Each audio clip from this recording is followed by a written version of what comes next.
Okay, so here are the rails, and here is our show. Completely off. Completely gone today. What in the world? Derailed.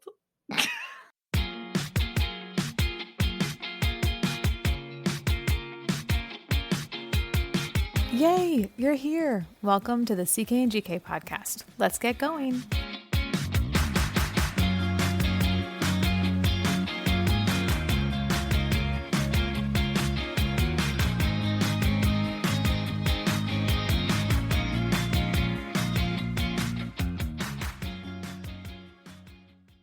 I don't know the reason. I stayed here all season with nothing to show but this brand new tattoos day.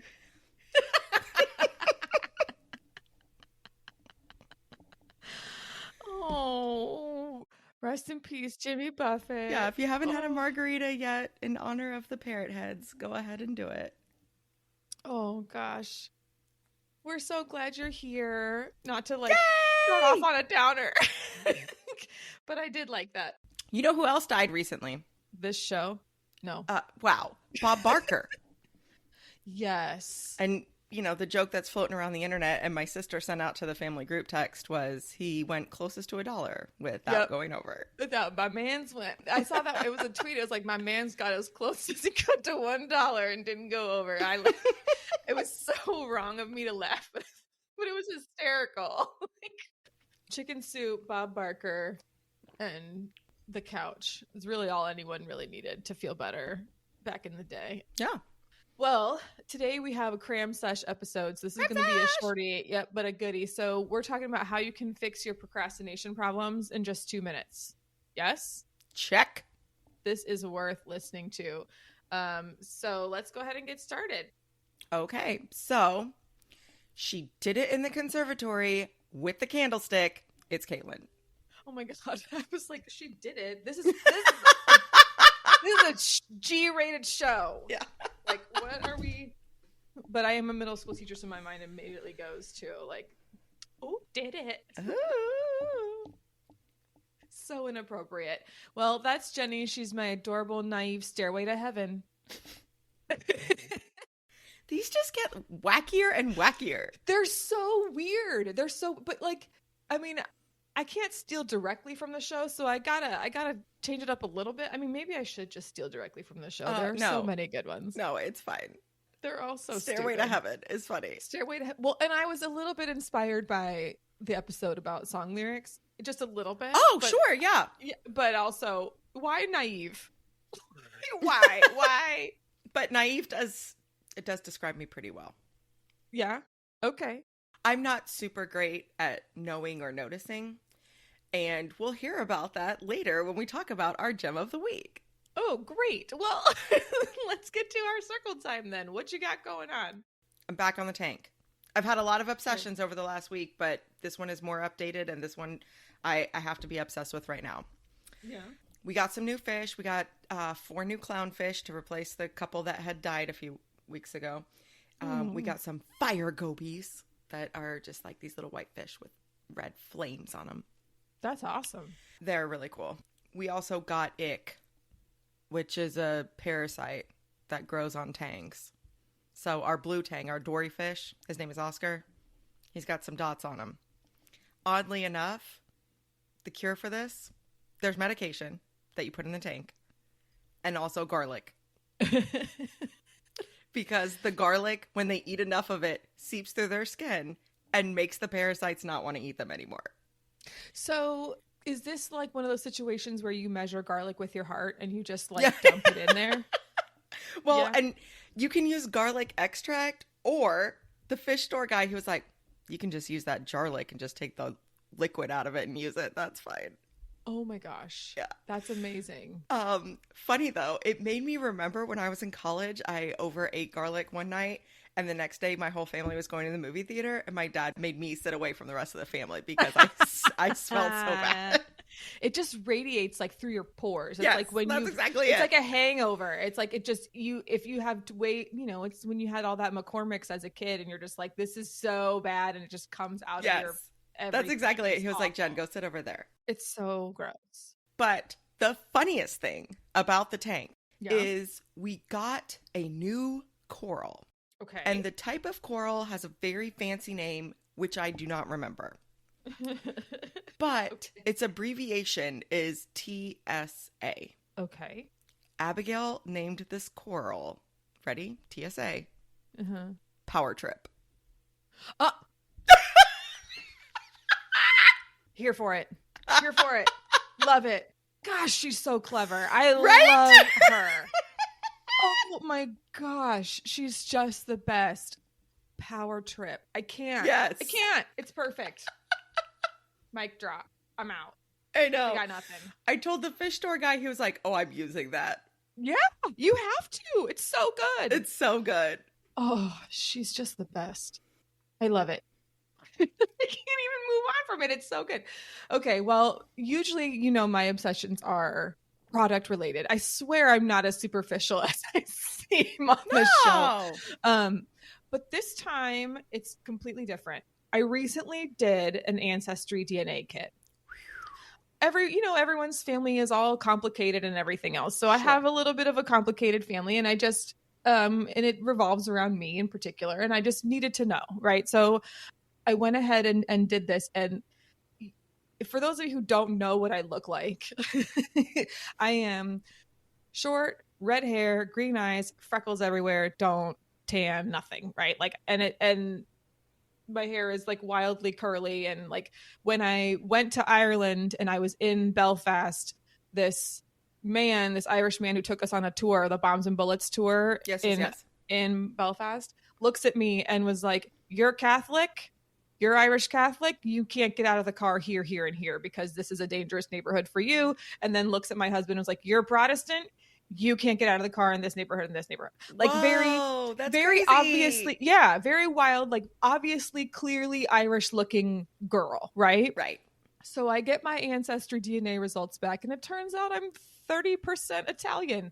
And I had no idea that I was that much Italian. But then I tell our friend of the show, Ariella, and she's like, "Oh yeah, I have family who looks like you. They're from Northern Italy. They all have red curly hair." And I'm like, what?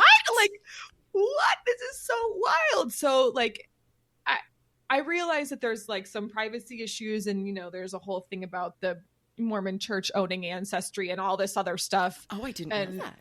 Yes, they do. Yes. What that a is smart how investment. Well, and I mean, I know that churches are supposed to be nonprofit, blah, blah, blah, blah, blah, blah, blah. But that's an interesting thing for a church to own. we could talk about that. That's a whole thing. That's whole thing. Yeah, no. I do not want to go down that rabbit hole, but I do want to say I'm surprised and a little intrigued. I'm not totally surprised, but again, we could go into that another time. But yes, there's something you learned from our show this week, that the Mormon Church has a major stake and ownership in Ancestry. It's either Ancestry or 23andMe. It's one of those DNA things, but whatever. That's crazy. But and there's some issues with privacy, right? It's like, do we want someone else owning our DNA and all this other stuff? And then there's the whole, like, me being a true crime person and being like, well, what if they use my DNA to like find a murderer? And then I'm like, well, I didn't murder anyone, but what if they still think I did? I got my shovel. I know what to do with it. So, there's a whole thing about it, but I just like, I'm so fascinated by it. And what I learned is that out of this, like, my mother is almost purely Irish. Like, her ancestors came over during the potato famine. So like, it's just, and it's so funny because like my dad's side of the family is very, very Irish as well. And they're very proud of that Irish history, but there's like all kinds of these other little things sprinkled in his DNA. Whereas my mom is like almost pure. It's wild. And I just, it was a very interesting thing, and I can't stop reading into it. And I'm probably going to end up investing, way too much money in Ancestry as I go, like, digging through all of these things. But it's super cool, and I keep going back to it and just trying to figure out all these different parts of where I came from. It's really, really interesting. I mean, my dad's family is like super German, like German, Yes. Polish, like very, very, very, very, very German, very, very Polish. John's Right. family, very, very, very Polish. Right. My mom's family owns a house in Canada named Tabay, which stands for There Will Always Be an England. Oh, wow. Wouldn't that be interesting? Her maiden name is Shannon. That feels very Yeah. Irish to me too. Right? Like there's a couple of stories going on there. So There's something. It's really, really interesting. Like the part of Italy is probably northern, but it's just like where it's less sunny, less Mediterranean. But it's just really interesting, and I cannot stop going back to it. I cannot stop. It's so fascinating to me. wow. That's Yeah. amazing. Yeah. Okay, so gem of the week. Mhm. This time, my naivete definitely shows. We had tickets to see Oppenheimer at the earliest showing. It was like 10:20 or something. Okay. John wakes up the next morning, or the morning of the show, which Yes. happened to be the next morning, if you know what I'm saying. And he feels rotten. Oh, Like- no. Nauseous, headache, can't get enough fluids in him, Oh, wanting greasy pizza. You know what I'm saying. yes. And I said to him, I was like, we don't really need to go see this movie right now. It's at the IMAX. And he's like, no, it'll be fine. I'll eat something. I'll drink some Pedialyte. And, I can just sit back in the movie and, like, get over this hangover. Yeah. And I said, no. Like, you're going to be so sick. It's an IMAX movie. I don't think we should go. And he said, Jen, I'll be fine. I'll be fine. So we get to the theater. Again, it's like 10 o'clock in the morning, right? Yeah. Nobody's there. No. We walk into the theater and I see the screen. It's a very large rectangular screen. And I said, Yes. oh, we must be in the wrong theater. This is not an IMAX. And he looks at me and says, Jen, what do you think IMAX is? And then I said, oh, isn't it the one that like wraps around you like a planetarium and the chairs move? And he said, no, that's Soarin' at Disney World. IMAX just means big screen. Well, but if you go into an IMAX theater, like you do get the like movement sort of thing happening sometimes. It's right? not a Like, planetarium, is what No, I thought it's we were not. doing, which is It's why not a I thought if you planetarium. had a hangover, you wouldn't want to go. That's really, really funny. He's like, wait a minute, aren't you almost 40? Why do you not know what an IMAX theater is? You know what's funny is that I didn't know, have you ever been to the 4X theaters or whatever they're Oh, called? yeah. That's I when did where your not- chairs actually do move. Yeah, no, I didn't know what that was. So I took Sam to see the Minions movie Yes. earlier and I didn't know that was what was going to happen. So we're both like bouncing around, losing our minds. Every time it happened, Sam was like, I can't do this. And he got up and stood up in front of the chair because he couldn't handle it Oh my anymore. And I gosh! was like, oh, I had no idea. But I had never done that before. The IMAX thing I have done. I Yes. probably wouldn't have made that mistake. But Now, that's different. It's a I different will thing. say that I did some research. There is something called Omnimax that is a like 2/3 around the theater. Oh, okay. So then that So, would be understandable that you would I make was that connection. confused, Yeah. but it also shows how few movies I go to at the theater that I don't know what IMAX is. Well, I don't. The fact that we even go to movies at all. But I mean, in fairness, the last movies that we've seen I did see Ninja Turtles. Mm-hmm. We saw the Spider-Man Spider-Verse movie in the theater, and we saw Mario in the theater. So clearly, these are all movies that are not for me. Well, and we saw Oppenheimer because it had just been recommended to us by so many people. Yeah. I was like, okay, I cannot miss this. I really No. need to see it. Also, you owe me a Barbie date. Yes. And I will Yes. tell you, I have purchased an outfit, including pink heels that have little fish that swim around in the heel. Stop it. No, they don't. I don't have them because they weren't allowed to leave the country of China. I got an email from Shein saying, we're not allowed to ship these to the U.S. No. I thought they were plastic fish. I guess they're real. No. Oh my gosh. Oh, that's hysterical. I Isn't still that don't great? have my outfit, but I need to make it happen. Well, don't worry about buying a fascinator. I happen to purchase two. Yes, that's amazing. Oh, I love it. Oh, so good. Okay. Speaking of watching things. Oh, nice segue. You're welcome. Yeah. That was a good one.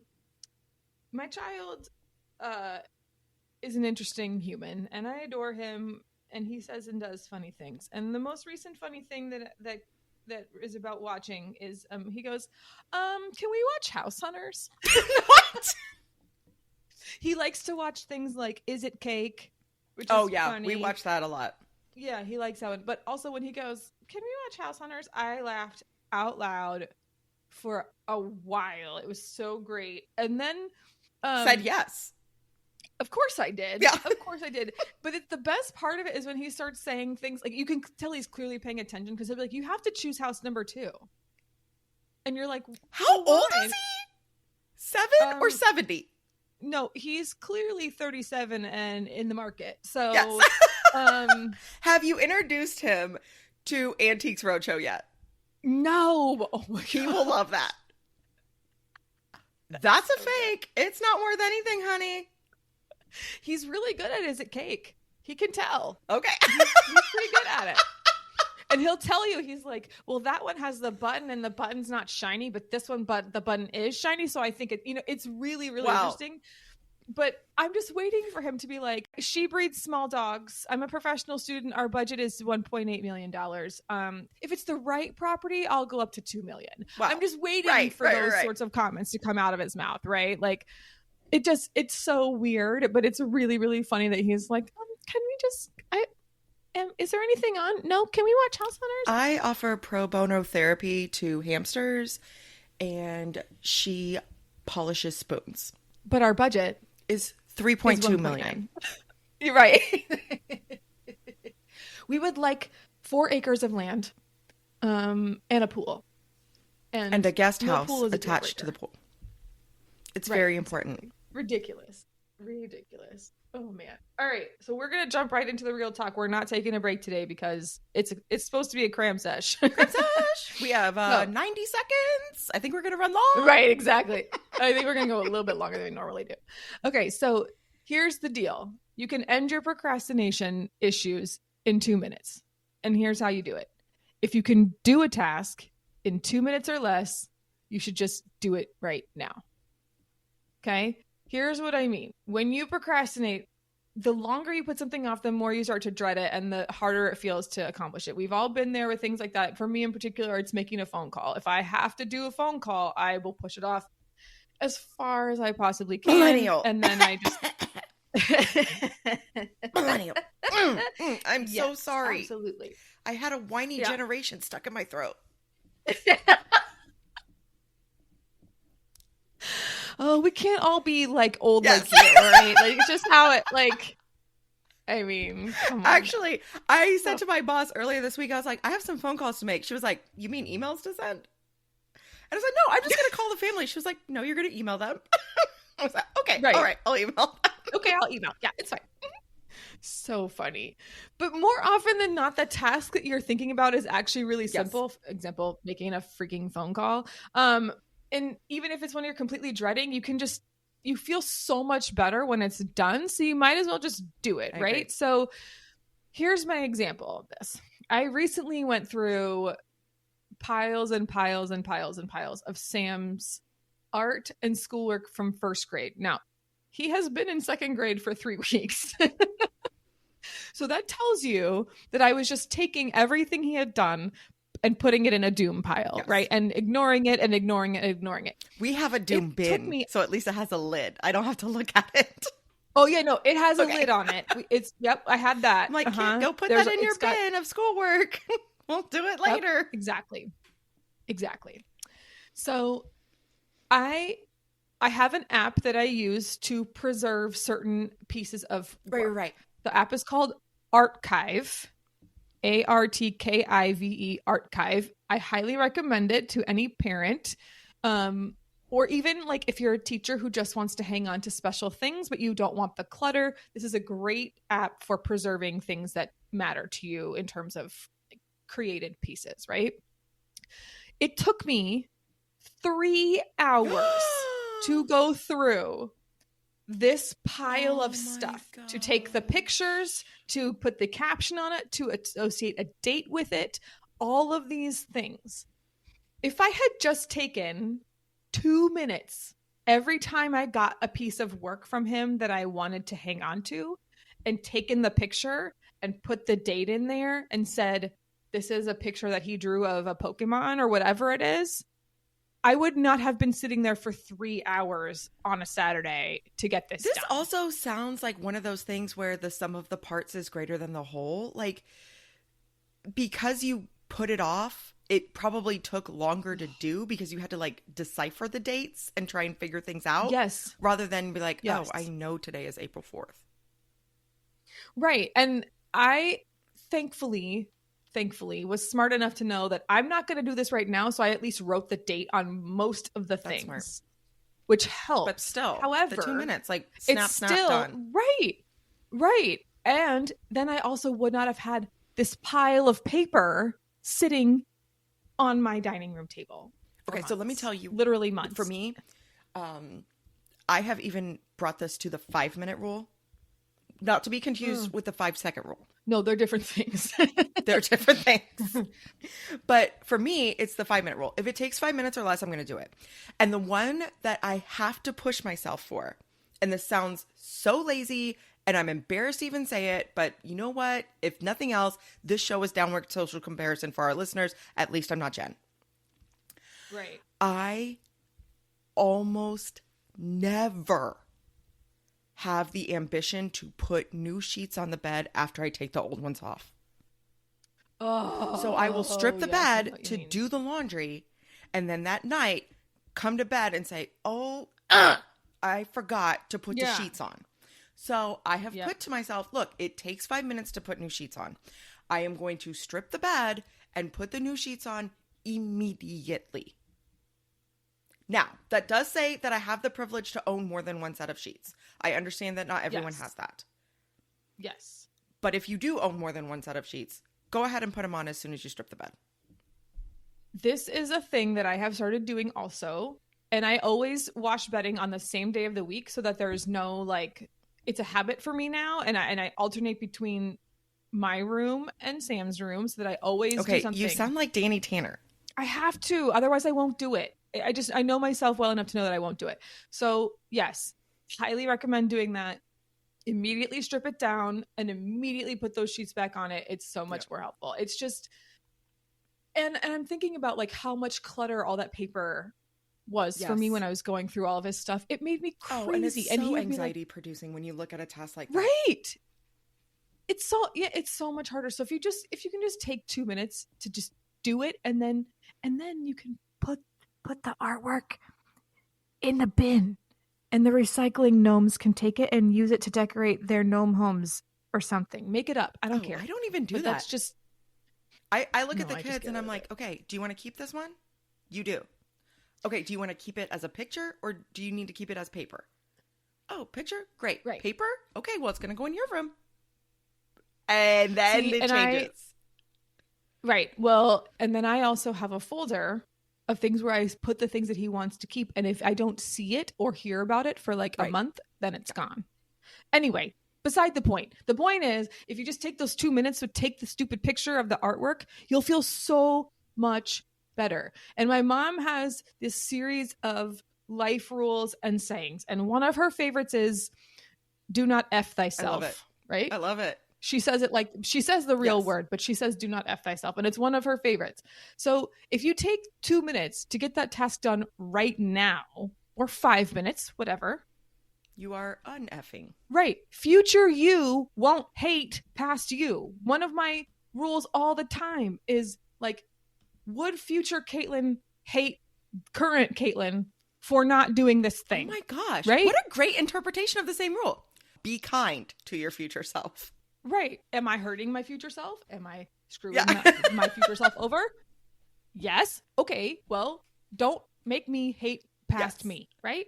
So if you spend 2 minutes a day tidying your living room, then you won't need to do a huge cleanup on Sunday right before someone shows up at your house, which may or may not have been me yesterday, right? If you take care of dirty dishes for 2 minutes, right? Then you won't be staring at dried up, crusty, leftover food at the end of the day because you decided that something needed to soak. Right. You'll just get it done, right? If you spend 2 minutes a day sorting through your mail, you won't have a giant doom pile of mail like I usually do at the end of the week, or you won't miss something that you didn't intend to miss, right? Just spend those 2 minutes looking through whatever you need to look through and get it done. Or spend those 2 minutes folding a shirt or rehanging something up or putting something away. Just make your life easier for yourself in the future. Remember floating around on the internet a couple months ago, there was this term toxic trait. Yes. Okay, my toxic trait is saying that I will buy gas in the morning. No, never. Okay, No. I know it takes more than 2 minutes, but I have told myself, you know what? You buy gas in the afternoon now. Yeah. Always, always, always, always buy your gas the night before. Like, don't ever do it in the morning. You won't do it, and you won't have time to do it, and you'll get mad at yourself. Okay, Don't do it. So let me hear what you're saying. If it takes 2 minutes, do it now. Yes. Don't put it off. Yes. Because it's going to take way more than 2 minutes when you wait for it. Or as you're waiting, you are building more and more anxiety, more and more doom hanging over you. I cannot do this. Right. And you'll procrastinate more. Yes. And you'll hate yourself later. Be kind to your future self. Absolutely. Okay. So is this something that you can get done in 2 minutes or less? If the answer is yes, just channel your inner Nike. Just do it. Get it done. That was good. Heyo. Just trust us because your future self will thank you. Okay. If it takes 2 minutes, or in my case, 5, do it. Make good choices. And listen to some Jimmy Buffett. Okay. Bye. Salt. Where's the...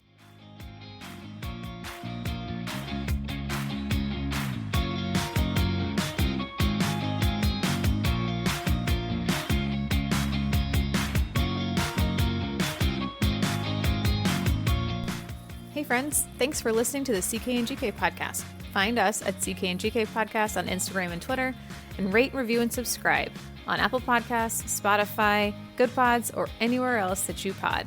See you next time.